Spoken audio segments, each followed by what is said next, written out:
I stood there in the hotel lobby, watching my own children walk away laughing toward the elevator without a single glance back.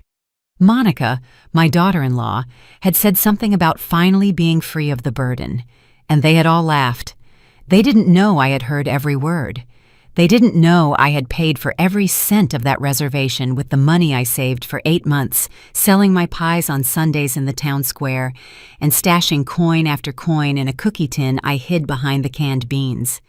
They also didn't know what I was about to do. But let's go back to the beginning, because it all started 3 weeks earlier, on a Tuesday afternoon when the sun was warm through my kitchen window. I was preparing my afternoon coffee, just like every day since I became a widow 4 years ago, when my phone rang. It was my eldest son, Raphael, with that sweet voice he used when he needed something. "Mom, I have a wonderful idea," he said. And I felt that familiar flutter in my chest that always came when my children included me in their plans. "What do you think about us taking a family trip for the holidays, all together, like in the good old days?" His voice sounded so excited that I could almost see his smile through the phone. "I found a beautiful hotel on the coast, pools, restaurants, activities for the kids. It would be perfect, Mom." I set the coffee pot on the counter, feeling my eyes fill with tears of joy.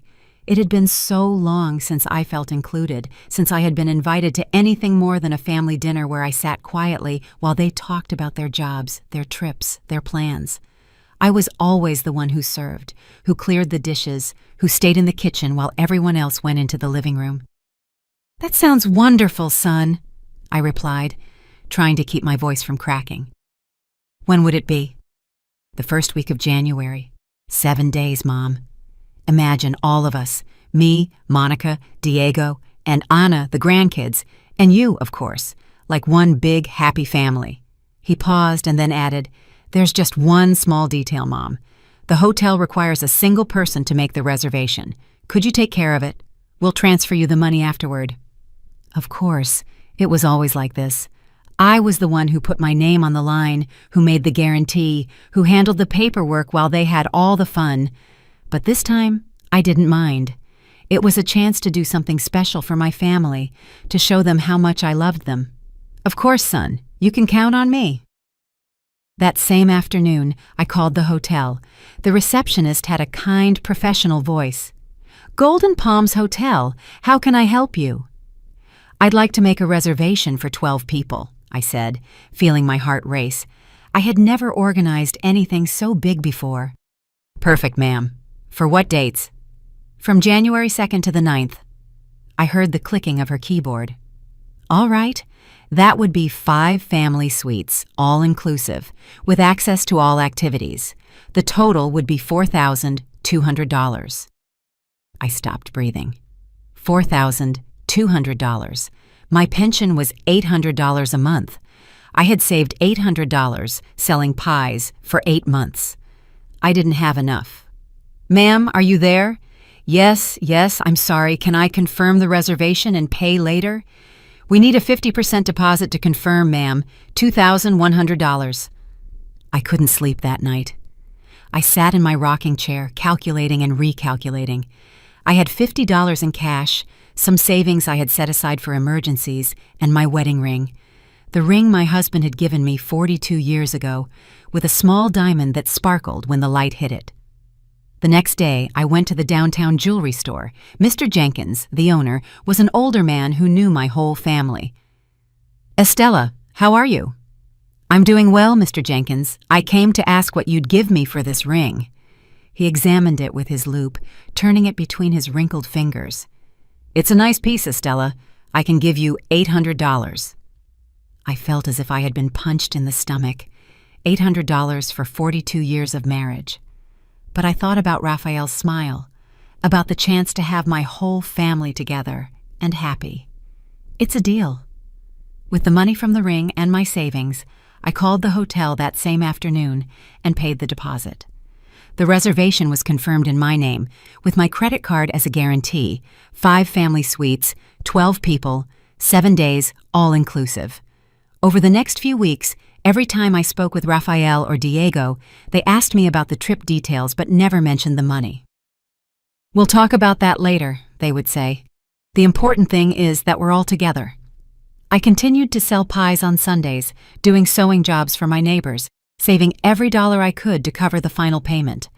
My house became colder because I turned down the heat, I ate less meat, and I walked instead of taking the bus, all for that perfect family trip.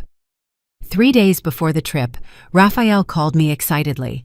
"Mom, you don't know how much we're looking forward to these days. The kids are super excited. Monica already has everything packed. How are the hotel preparations?" "Everything's ready, son. Just the final payment left." "Oh yeah, of course. Well, we'll figure that out when we get there. The important thing is we have fun." The night before the trip, I finished paying for the reservation in full with my credit card, $2,100. My wedding ring, all my savings, plus the debt left on my card. But it was worth it. I was going to have 7 perfect days with my family. I had no idea what I was about to discover. The morning of the trip, I woke up before sunrise. I had packed my suitcase the night before, carefully folding each item, choosing my best dresses, the pearl necklace that was my mother's, and my comfortable walking shoes for the beach. I felt like a child before Christmas. It had been so long since I had something to look forward to with so much excitement. Raphael was supposed to pick me up at 7 a.m. We had planned to travel all together in 2 cars to the hotel, which was a 3-hour drive away. I put on my light blue dress, the one Diego always said made me look younger, and carefully put on some makeup. I wanted to look good for the family photos we would surely take. At 7:30, Raphael honked from the street. I grabbed my suitcase, locked the door, and walked to the car with a smile I couldn't wipe off my face. In the passenger seat, Monica, my daughter-in-law, was looking at her phone. In the back, my 2 youngest grandkids were playing on a tablet. "Good morning, family," I said as I got into the car, but only the kids replied with a "Hi, Grandma." Distracted, Monica barely looked up for a second and mumbled something that sounded like a greeting. Raphael started the engine. "Are you ready for a perfect family vacation?" I asked, trying to start a cheerful conversation. "Yes, Mom," Raphael replied, but his voice sounded tired. "Monica, did you text Anna so they can follow us? They've already left. Diego drives like a turtle, so we'll probably get there before them," Monica answered without looking up from her phone. During the drive, I tried to talk several times. I asked them about Raphael's work, about their plans for the hotel, about whether the kids knew how to swim. The answers were monosyllabic, sighs and half smiles that quickly faded. Monica kept texting, and every now and then she laughed at something she read on her screen. "Is it very funny?" I asked once, trying to be part of whatever was keeping her so entertained. "It's my friend's group chat," she answered without looking at me. "Things you wouldn't understand." I was quiet after that, staring out the window at the passing fields, the small houses, the trees that were just beginning to change color. I thought about all the pies I had sold to pay for this trip, about the nights I had stayed up sewing to earn a few extra dollars, about my wedding ring, which was now in a jewelry store's safe. When we arrived at the hotel, my breath caught in my throat. It was even more beautiful than I had imagined from the photos online. Tall palm trees swayed in the ocean breeze. The gardens were perfectly manicured with flowers of every color. The white facade of the building gleamed under the midday sun. The entrance had water fountains that made a relaxing sound, and I could hear the ocean in the distance. "What a beautiful place!" I exclaimed, feeling my chest swell with happiness. "I can't believe we're here." The kids jumped out of the car, excited, and ran toward the entrance. Raphael and Monica began to take the suitcases out of the trunk. At that moment, the second car arrived with Diego, Anna, and the rest of the family. My 17-year-old granddaughter, Mariana, was the only one who came to hug me. "Grandma, this place is incredible," she said, her eyes shining with excitement. "Did you see the pool? It's huge, and they say they have nightly activities and themed restaurants." "I know, honey. It's going to be a wonderful week," I replied, stroking her hair. At least someone shared my enthusiasm. We all went into the lobby, and I headed to the reception desk. It was a spacious and elegant area with marble floors that reflected the light from the crystal lamps, white leather sofas, and tropical plants in huge pots. The air smelled of fresh flowers and ocean breeze. "Good morning," I said to the receptionist, a young woman with a kind smile. "I have a reservation under the name Estella Williams." She typed on her computer and smiled. "Of course, Mrs. Williams. We were expecting you. 5 family suites, 7 nights, all inclusive for 12 people. Everything is in order." While she was preparing the keys and explaining the hotel services, I heard my sons talking quietly behind me. 5 suites, I heard Diego whisper to Rafael. "I thought you said it would be simpler." "Mom organized everything," Rafael replied. "We'll figure out how to split the costs later." The receptionist handed me the keys on elegant keychains shaped like a palm tree. The suites are on the 3rd floor, all with an ocean view. Breakfast is served from 6 to 10 a.m. in the main restaurant, lunch from 12 to 3 p.m., and dinner from 6 to 10 p.m. You also have full access to the spa, the pools, sports activities, and nightly entertainment. "How wonderful!" I exclaimed, feeling my heart beat with excitement. "Did you hear that, kids? We have access to everything." But when I turned around to share my joy with the family, I froze. There was no one there. Rafael, Diego, Monica, Ana, and all the grandkids had disappeared. Only Mariana was left, looking at me with a strange expression on her face. "Where did everyone go?" I asked, feeling my stomach drop. "They went to the elevators," she replied, biting her lower lip. "Dad said they were going to get settled in the rooms and that we would meet up later." Without waiting for me, without the keys, Mariana didn't answer, but I could see in her eyes that she wasn't telling me something. We walked to the elevator area, but there was no sign of the family. We went up to the 3rd floor and walked down the hallway, looking for them, but it was as if they had vanished. "Mariana, what is going on here?" I asked, my voice trembling. She sighed and took out her phone. "Grandma, there's something you need to know. They're in the family group chat and—" She stopped, as if it was hard for her to continue. "What group chat?" "The one Dad, Uncle Rafael, Mom, and Aunt Monica made. It's called Drama-Free Vacation." Her voice became softer. "Grandma, they didn't want you to come on the trip." I felt as if the marble floor was shifting under my feet. "What do you mean they didn't want me to come? But Rafael invited me. He asked me to organize everything." Mariana showed me her phone with trembling hands. On the screen, I could see the group chat. The most recent messages said things that broke my heart into pieces. "We've arrived. The old lady took care of everything, as usual. Perfect. Now we can enjoy ourselves without her watching us all the time. Did you see how excited she was at reception? How embarrassing. Well, at least she's useful for something. Let her stay in her room watching TV while we take advantage of everything." The words blurred in front of my eyes. I felt tears welling up, my throat closing. $2,100, my wedding ring, 8 months of work, all so they could enjoy themselves, drama-free, without me. "Grandma?" Mariana's voice sounded far away.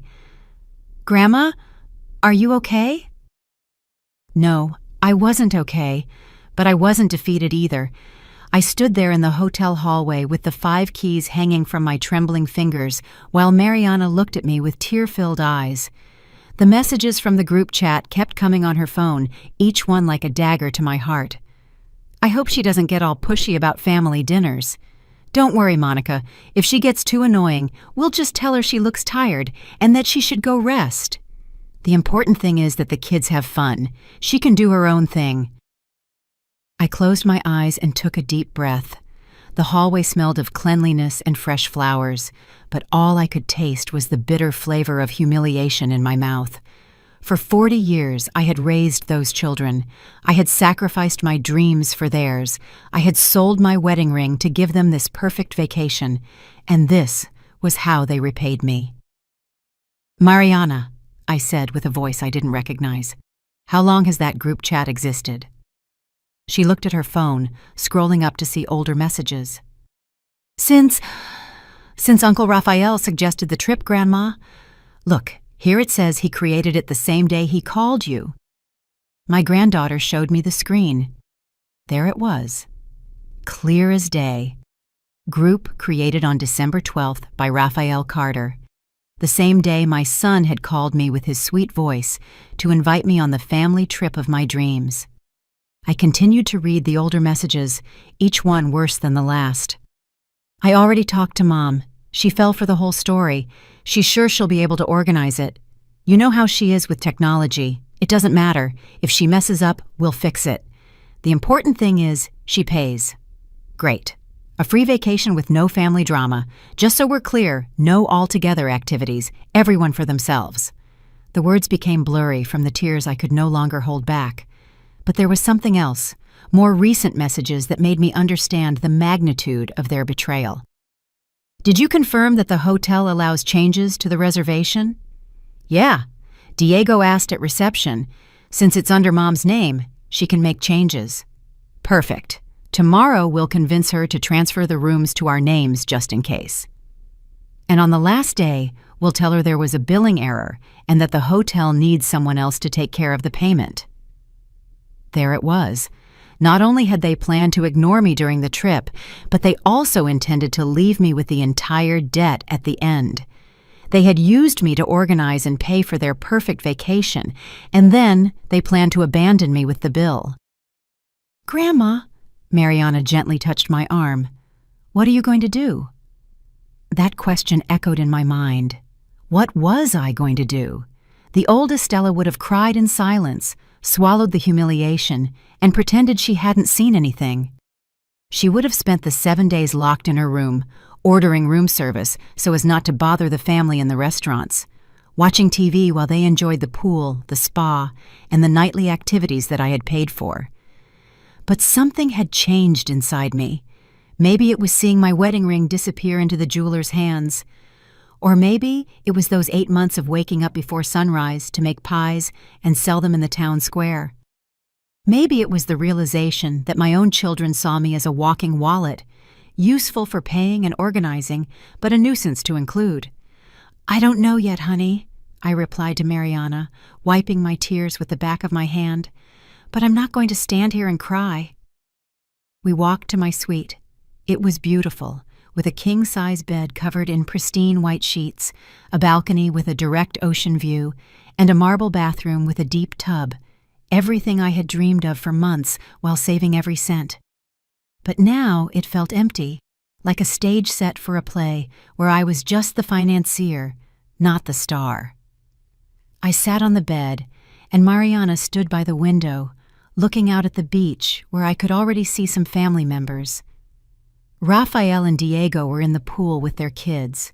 Monica and Anna were having cocktails under an umbrella. They were all laughing and enjoying themselves as if nothing had happened. You know what hurts the most? I said to Mariana. It's not the money, or even the fact that they lied to me. It's that I thought we were finally going to be a real family, that we were going to make beautiful memories together. Mariana turned around, and I saw that her eyes were red. Grandma, I tried to tell them it was wrong. When Dad added me to the group, I told them it wasn't fair to you, but they said I didn't understand, that sometimes adults have to make difficult decisions. Difficult decisions. That's what I was to them, a difficult decision. At that moment, my phone rang. It was a message from Raphael. Mom, we've settled in. We're going to have lunch at the beach restaurant. If you want, you can order room service. See you at dinner. Liars. I knew perfectly well they had planned to have lunch without me, but this time, instead of feeling hurt, I smiled. Tell your dad thank you very much, but I have other plans. And I wasn't lying. I did have other plans. Plans that were taking shape in my mind with a clarity that surprised me. That afternoon, while my family enjoyed the beach with the money I had paid, I was busy making some very important calls. First stop, my bank. Second stop, the hotel reception. Third stop, my lawyer. Because if my children thought they were going to play games with me, they were very wrong. The game had just begun, and this time I had all the cards. That afternoon, while my family had fun on the beach, believing they had found the perfect formula for a free vacation, I was in my room executing my own plan. I had learned over 65 years that patience is the most powerful weapon a woman can have, especially when she is underestimated. My first call was to the bank. After navigating a maze of automated options and waiting for 20 minutes, I finally managed to speak with a human representative. National Bank, this is Carmen speaking. How can I help you? Good morning, Carmen. My name is Estella Williams. I need to report a possible fraud attempt on my credit card. Of course, Mrs. Williams. Can you provide me with your card number and date of birth to verify your identity? After confirming my information, I explained the situation, choosing every word carefully. Carmen, I have reason to believe that a family member is going to try to dispute legitimate charges that I made on my card, specifically a hotel reservation for $4,200 that I personally authorized and paid for. I understand your concern, Mrs. Williams. Do you have any evidence of this potential fraudulent dispute? Yes. I have all the reservation documents, payment confirmations, and witnesses who can corroborate that I authorized all the expenses. Furthermore, my granddaughter heard my son on the phone today talking about disputing these charges. Carmen made a note of everything and explained the procedure. I'm going to place a protection note on your account, Mrs. Williams. If anyone tries to dispute these charges, an automatic investigation will be triggered, which will require substantial evidence of actual fraud. And in the meantime, the charges will remain valid until proven otherwise. I'm also going to email you a form to document everything related to this potential family fraud attempt. After hanging up with the bank, I felt as though I had won the first battle of a war that had just begun, but I needed more ammunition. My second call was to the hotel reception. Good afternoon. Could I please speak with the manager? 5 minutes later, a man with a kind voice introduced himself. Mrs. Williams, I'm Miguel Anderson, the hotel manager. The receptionist tells me you wanted to speak with me. Yes, Mr. Anderson. I have a delicate family situation, and I need to make sure certain information is officially registered. I explained that I had paid for the full reservation as a surprise for my family, but had discovered they planned to dispute the charges fraudulently. I understand perfectly, Mrs. Williams. Unfortunately, this is not the first time we've seen these family situations. What would you like us to do? First, I need you to confirm in writing that I am the only holder of the reservation and that I paid for everything voluntarily. Second, if anyone in my family tries to make changes without my presence, I want you to contact me immediately. Of course, ma'am. I will send an official letter confirming all the details of your reservation and payment. I am also going to instruct all the reception staff about the situation. One more thing, Mr. Anderson. Would it be possible to schedule a meeting for tomorrow morning? I think I might need to make some changes to the reservation. Of course. Is 9 a.m. a good time for you? Perfect. My third call was the most important. I found the number for Mr. Jenkins, the lawyer who had helped my husband with his will and had handled some minor family matters over the years. Jenkins and Associates, good afternoon. Good afternoon. Is Mr. Jenkins in? This is Estella Williams. Mrs. Williams, it's a pleasure to hear from you. Mr. Jenkins is with a client, but I can interrupt him if it's urgent. It's urgent. 3 minutes later, the familiar voice of Mr. Jenkins filled the phone. Estella, how are you? Is everything okay? No, Mr. Jenkins, nothing is okay. I need urgent legal advice. I told him the whole story. The trip, the group chat messages, the plan to dispute the charges, everything. Mr. Jenkins listened without interrupting, making occasional sounds of disapproval. Estella, this is very serious. What your children are planning constitutes financial fraud and elder abuse. Elder abuse? Yes. Using deceit to obtain financial benefits from a senior citizen is a federal offense. Furthermore, disputing legitimate charges is bank fraud. What can I do? A few things. First, it's good that you've already contacted the bank. Second, I'm going to email you a document that I want you to sign and have notarized. It is a sworn statement that you voluntarily paid for all the trip expenses. Is there a notary at the hotel? Most large hotels have notary services for guests. Ask the manager. What else can I do?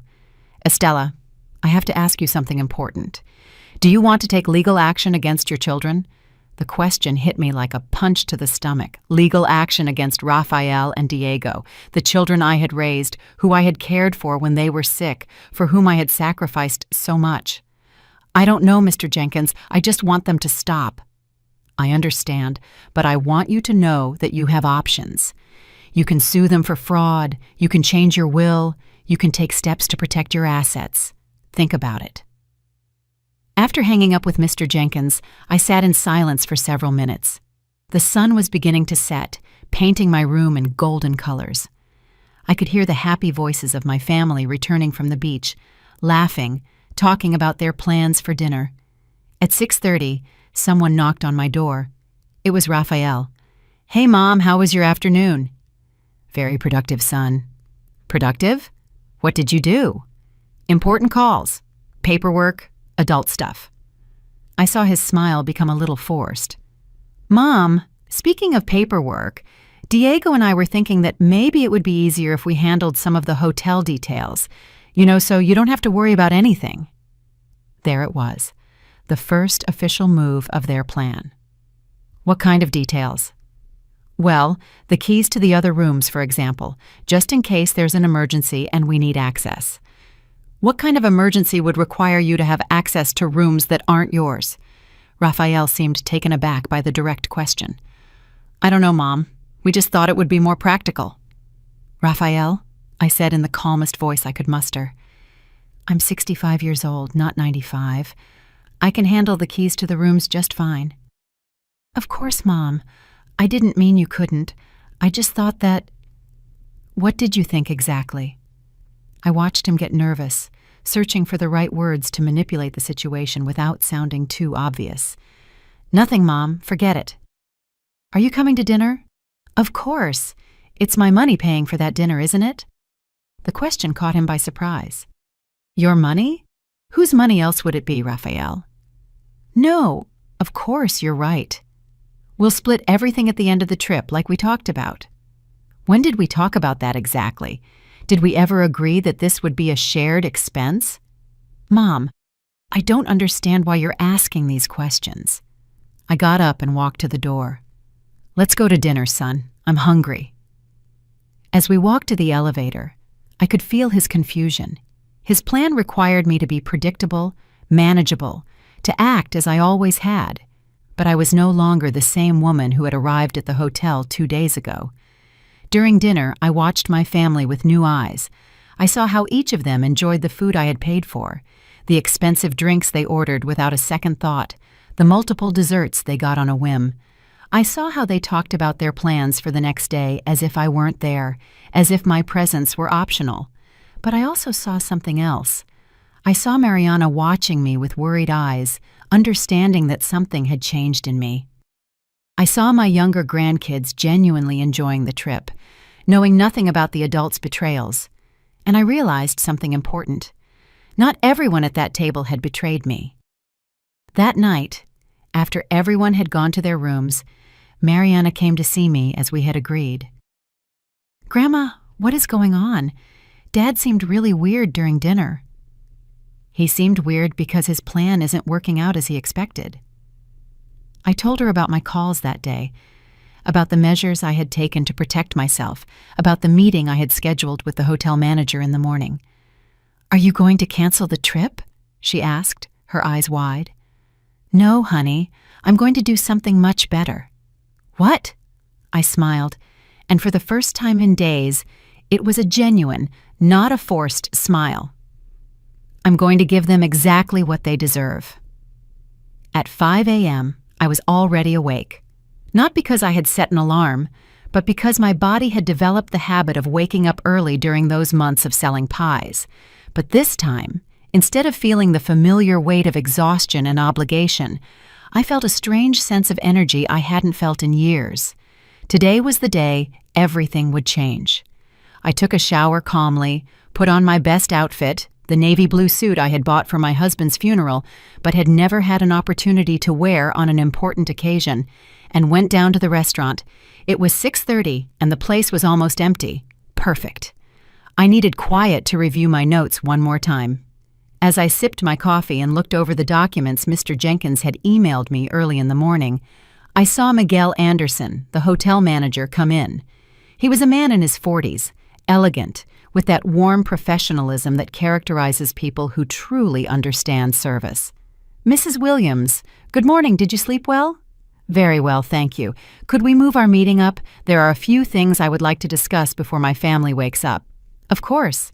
Would you prefer to go to my office?" "Yes, that would be perfect." His office was elegant but cozy, with a view of the hotel garden. It had diplomas on the walls, photos of special events, and a coffee pot, which he immediately offered me a cup from. "Mrs. Williams, last night I reviewed your case with my legal team. We want to make sure we completely understand the situation." "Your legal team?" "Yes. Cases like yours, while unfortunately not rare, require us to follow certain protocols to protect both the guest and the hotel." Miguel opened a folder on his desk. "Allow me to confirm. You paid for the full reservation of $4,200 with your own credit card, without coercion, as a surprise for your family. Is that correct?" "Completely correct. And you have evidence that some members of your family plan to dispute these charges fraudulently?" "Yes. My granddaughter heard my son coordinating with the bank." "I understand. I have 2 documents here that I would like you to review." The first document was an official statement from the hotel, confirming all the details of my reservation and payment. The second was more interesting, an addendum to the contract that gave me exclusive authority over any aspect of the stay. "What exactly does this mean?" I asked, pointing to the second document. "It means that you, as the person who paid and the holder of the reservation, have absolute control. You can decide who stays and who leaves. You can modify services, and you can even cancel specific rooms if you wish." I felt my heart quicken. "I can cancel specific rooms?" "Absolutely. There are 5 suites reserved under your name. You can keep all 5, or you can cancel 1, 2, 3, or even 4 of them if you wish, and the people in those rooms would have to find alternative accommodation or leave the hotel." The idea began to take shape in my mind with crystal clear clarity. "Miguel, what's the checkout time?" "Normally at 12 noon, but we can be flexible depending on the circumstances." "And if someone needs to leave before that time, is that also possible?" "Yes." "Are you considering making changes to the reservation?" I was silent for a moment, looking out the window at the gardens where the groundskeepers had already started working.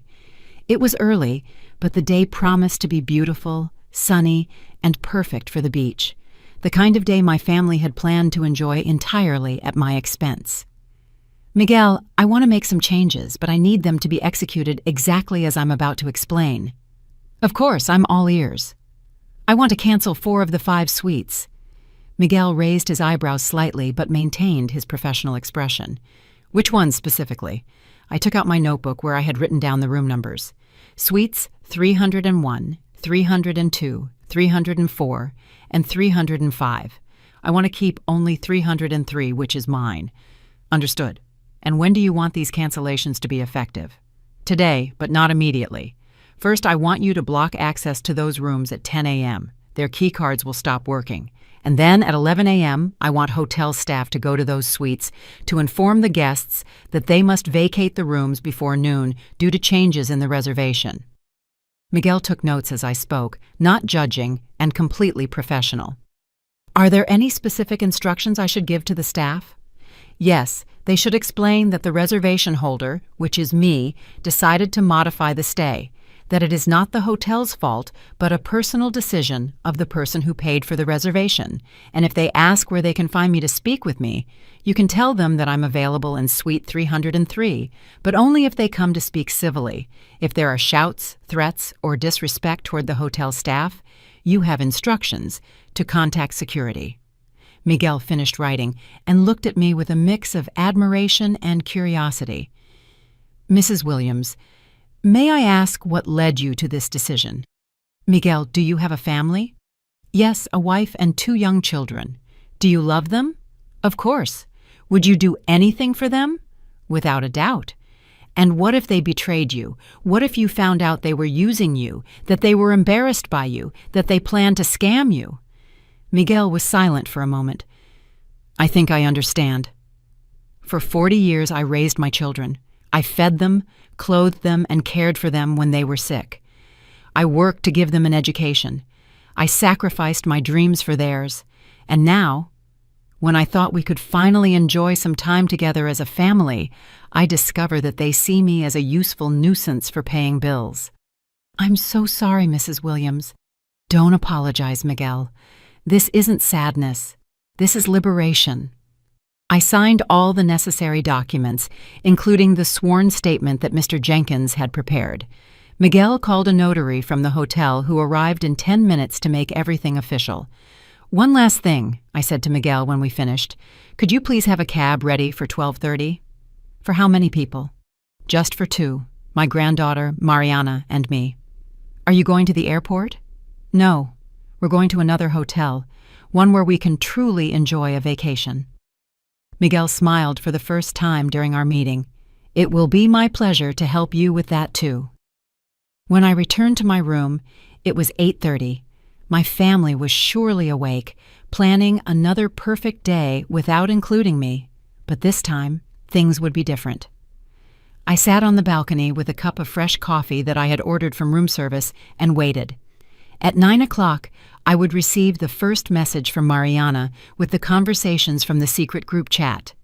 At 10 o'clock, their keycards would stop working. At 11 o'clock, the hotel staff would knock on their doors, and for the first time in my life, I would be in complete control. My phone vibrated. It was a message from Raphael. Mom, we're going to breakfast. Are you coming? I replied, No thanks, I have other plans for today. What plans? You'll see, son. You'll see. I looked at my watch. It was 9:55. In 5 minutes, the countdown would begin. The moment my family would discover they had seriously underestimated the woman who had given them life. And honestly, I couldn't wait to see their faces. At exactly 10 o'clock, my phone vibrated with the first message from Mariana.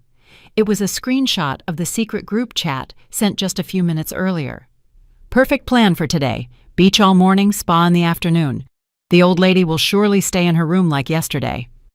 Great. After lunch, we'll talk to reception to get control of the other rooms. Did you confirm with the bank, Diego?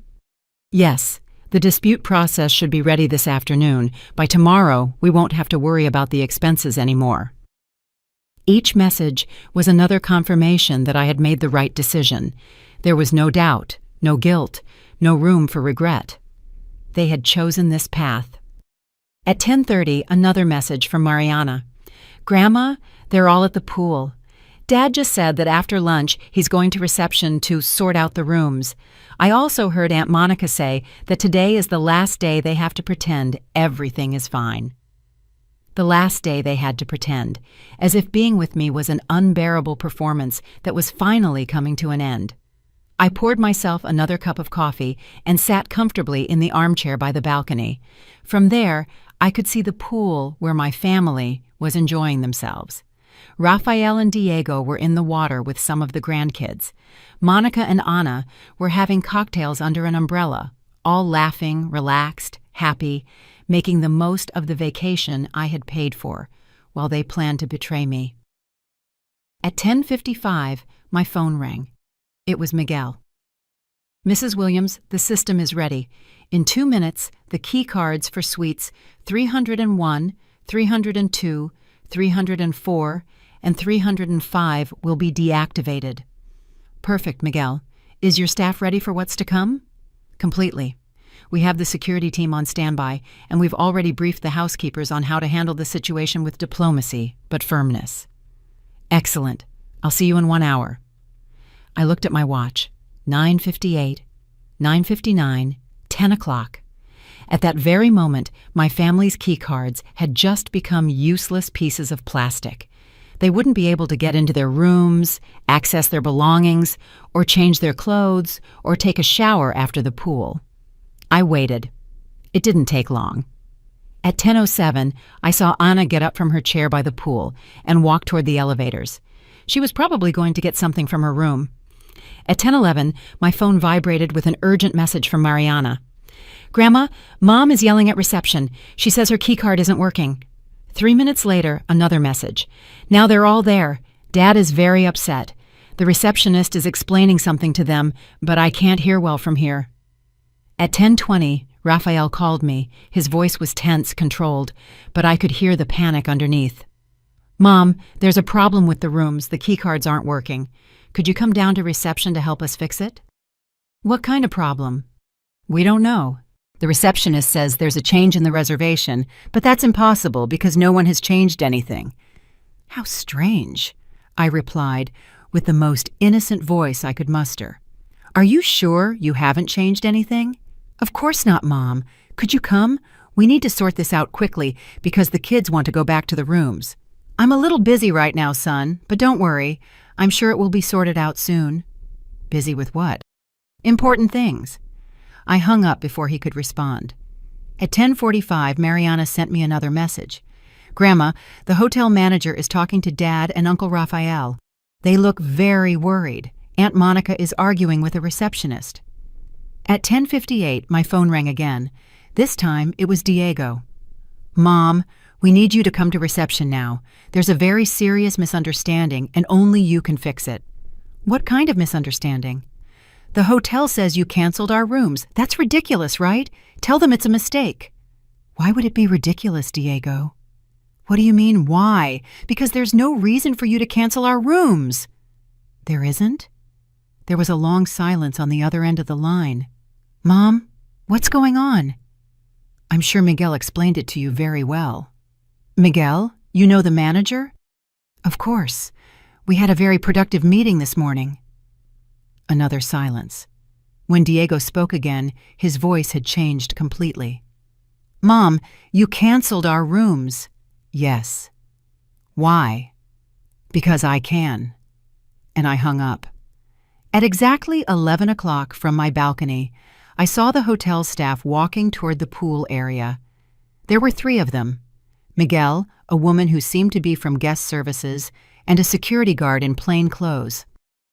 I saw them approach my family, how Miguel spoke with Raphael while pointing toward the hotel.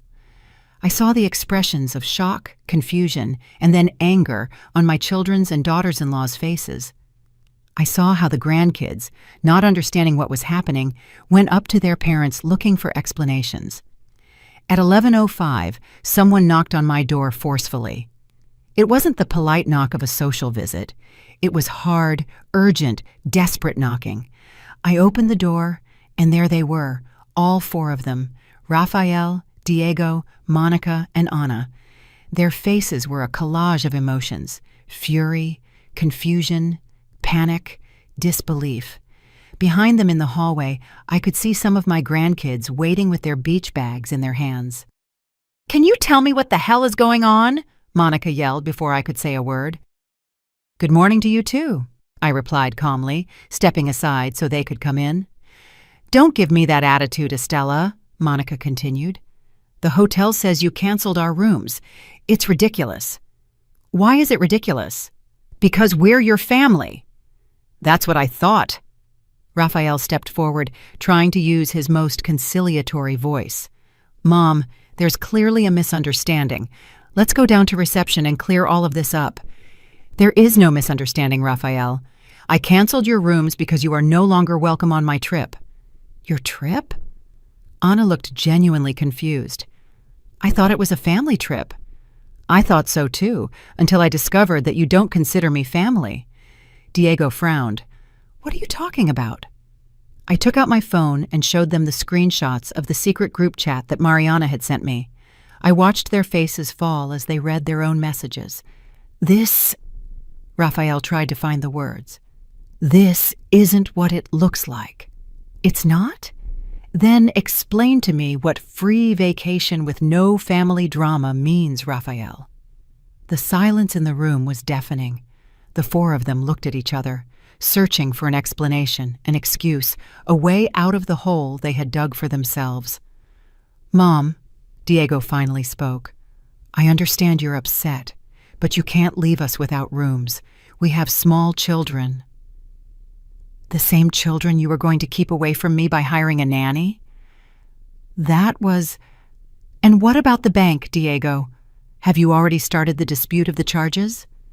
Diego's face went completely pale. How do you know? I know everything. I know about the group chat. I know about your plans to take control of the reservation away from me. I know about the fraudulent dispute you were planning to make with the bank. I know everything. Monica slumped into the armchair, covering her face with her hands. Anna looked as if she was going to be sick. Rafael and Diego stood in the middle of the room like children who had been caught stealing candy. So, I said in a voice that sounded strangely calm, even to me. Here are your options. You can take your things, which the hotel staff has already so kindly packed. You can call a taxi, and you can go find another hotel where you can pay for your own vacation. Or what? Rafael asked in a trembling voice. Oh, nothing. That's your only option. You can't do this, Monica yelled, getting up from the armchair. We're your family. You can't abandon us. I looked directly into the eyes of the woman who for years had tolerated my advice with fake smiles, who had talked behind my back, who had turned my son against me. Monica, I said with a calm that surprised me, who abandoned whom first? And in that moment, I saw in her eyes that she knew exactly what I was talking about. The war had ended before they even knew it had begun. The silence that followed my question was devastating.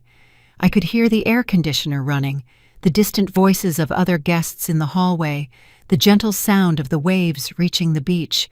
But in my room, the silence was so dense it seemed to have its own weight. Rafael was the first to try to recover. Mom, this is crazy. You can't be serious. Do I look like I'm joking? But the kids, what are the grandkids going to think? For the first time since this confrontation began, I felt a pang in my chest. My grandkids, the only innocents in this whole betrayal. The grandkids are going to think that their parents made very poor decisions, and now they have to face the consequences.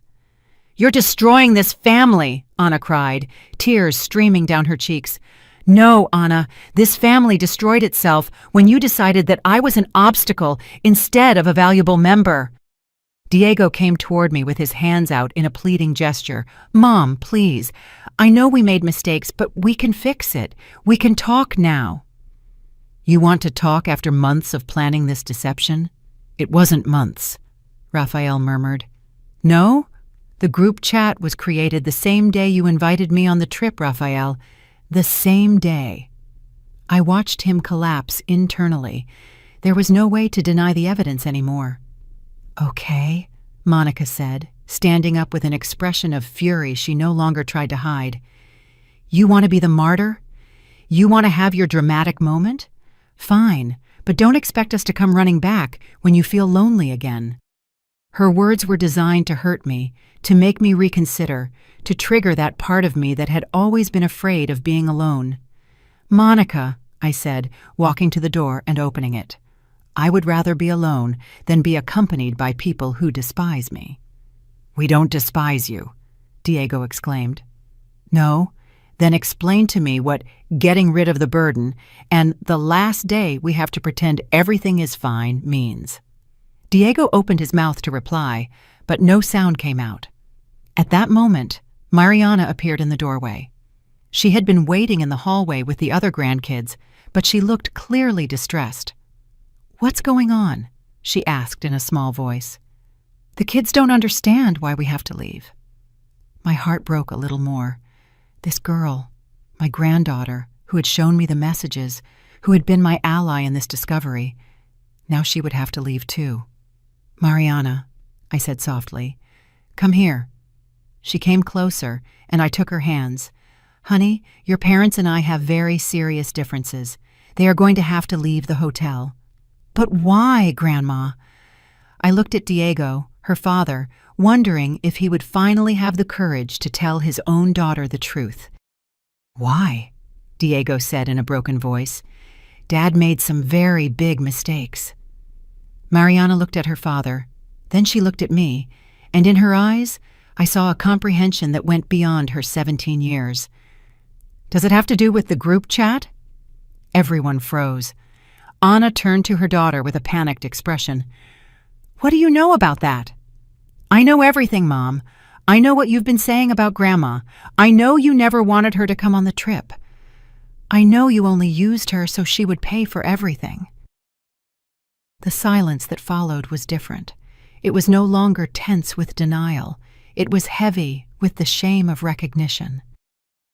Mariana, Anna tried to explain, things aren't as simple as— Yes, they are. Mariana pulled her hands from mine and turned to her parents. So it's not true that you created a group chat without Grandma to make fun of her? It's not true that you planned to dispute the bank charges so you wouldn't have to pay for anything? It's not true that you hired a nanny so we wouldn't have to spend time with her? Each question was like a slap in the face. I watched my children and daughters-in-law physically shrink under the weight of the words from a teenager who had seen right through their lies. You hurt the only person who has always been there for us, Mariana continued, with tears in her eyes but a firm voice.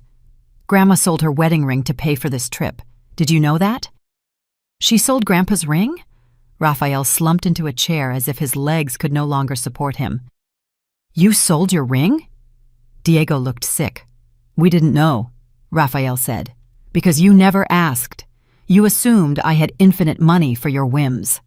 Monica, who had been quiet during Mariana's speech, finally spoke. Fine. We'll leave. But this isn't over. Is that a threat? It's a promise. You can't treat your family like this and expect there to be no consequences. Monica, I said, walking toward her until we were face to face. I didn't treat my family badly. My family treated me badly. What's happening now are the consequences of your actions, not mine. Raphael got up from the chair. Mom, please, can we fix this? Can you? Can you what, Raphael? Erase the messages you wrote? Cancel the fraudulent dispute you started? Give back the respect you took from me? We can apologize. Are you apologizing because you got caught, or are you actually sorry? Raphael couldn't answer. Exactly.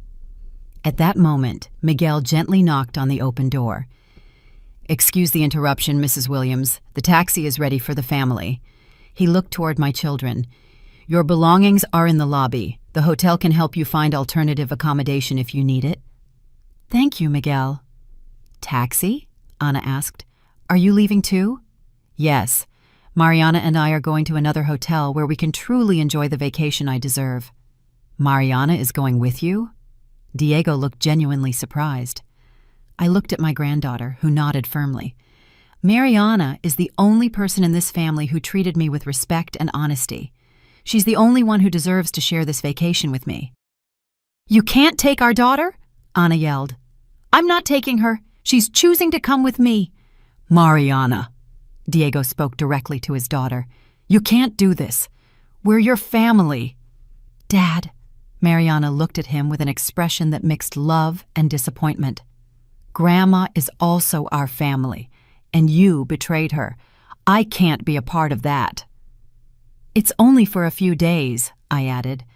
After that, she can decide if she wants to go back with you or not. This is kidnapping, Monica muttered.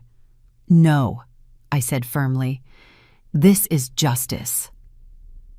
Raphael came up to me one last time. Mom, if we leave like this, things will never be the same between us. Raphael, I placed my hand on his shoulder, and for a moment I saw the little boy he had been before he became the man who had chosen to betray me. Things were already never the same. You made sure of that. I picked up my suitcase, which I had packed that morning after my meeting with Miguel. Mariana already had hers ready. Where are you going? Diego asked in a defeated voice. To a place where I can be a grandmother without having to apologize for existing. We walked toward the door. In the hallway, the other grandkids were waiting, confused and sad, not fully understanding what was happening, but knowing that something important had been broken. I knelt in front of them. I love you all very much, I said, and this isn't your fault. Someday when you're older, you'll understand why Grandma had to do this. Thomas, the little 8-year-old, hugged me tightly. "We're not going to build sandcastles anymore?" "Someday we'll build the most beautiful sandcastles in the world," I promised him, "when your parents remember how to treat the people they love." Mariana and I walked to the elevator.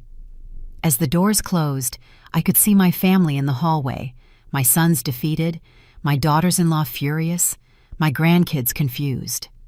In the lobby, Miguel was waiting with our taxi. "Mrs. Williams," he said as the driver loaded our suitcases, "it has been an honor to meet you. What you did today took a lot of courage." "It wasn't courage, Miguel. It was survival." As the taxi drove away from the hotel, I looked out the back window. I could see my family at the entrance with their suitcases, probably calling other hotels, looking for a place to stay. "Do you regret it, Grandma?" Mariana asked me. I thought about the question as we watched the landscape go by. I thought about 40 years of motherhood, about sacrifices that were never acknowledged, about the love I had given without expecting anything in return, but that, in the end, had expected at least basic respect. "No," I finally replied. "I regret that it took me so long to value myself." The taxi was heading toward a small boutique hotel on the coast where I had made a reservation that morning, a place where a grandmother and her granddaughter could build sandcastles, enjoy quiet dinners, and remember what it meant to be a real family. For the first time in years, I felt free, and for the first time in my life, I had put my own needs first. It was terrifying and liberating at the same time, but mostly, it just felt right. Did you like my story, and which city are you listening from? Let's meet in the comments. If you liked the story, you can support me by sending a super thanks so I can keep bringing more stories like this. Thank you so much for your sweet support. I'm looking forward to your comments on the story. On the screen, you can see 2 new life stories that I highly recommend. There's so much more on my channel. Don't forget to subscribe. See you in the next life story with love and respect.